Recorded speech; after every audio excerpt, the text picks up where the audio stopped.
After nearly 4 decades serving as a United States judge, Mike Hogan is hanging up his federal robe. Today, he officially retired. KEZI 9 News reporter Jennifer Richardson sat down with Judge Hogan for an interview you'll see only on KEZI 9 News. Jennifer?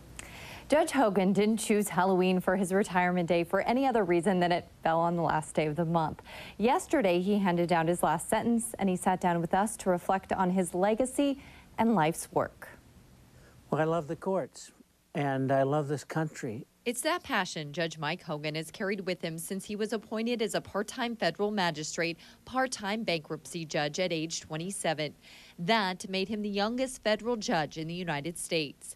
Then in 1991, he was appointed as a district court judge. I love to work in a job that has, in a position that's helped me preserve people's constitutional rights. Judge Hogan took senior status last year. Senior status means I could have cut back on my workload, but frankly, that doesn't suit me. But now he's saying goodbye to this bench and heading to the world of mediation. Opens up a whole new group of disputes that I can work on, and I love being with people at sort of pioneer points in their life. What is your greatest accomplishment? To be with people again and help them to a solution that's better than what they were facing. One of his most talked about accomplishments was the SunWest management case. Able to see them recover most of their money back, and some of them more than their investment, and protect thousands of residents of senior facilities. And beyond the bench, there's the building that Judge Hogan helped create and design.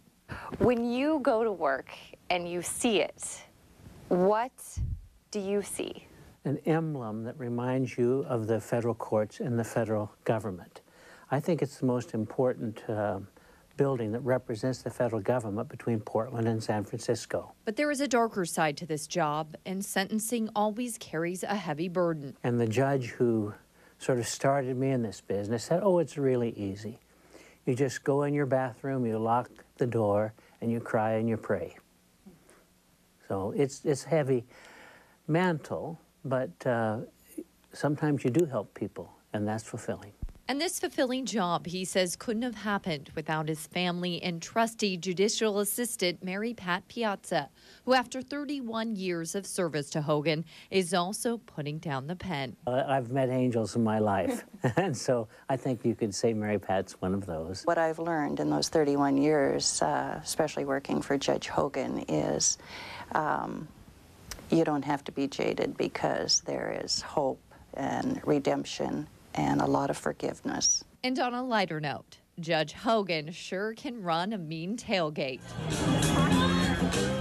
You have fun, it seems like. I love cooking in parking lots on Saturday afternoons, and I love to see people smile, and I just love the party. But like any good party, all things must come to an end.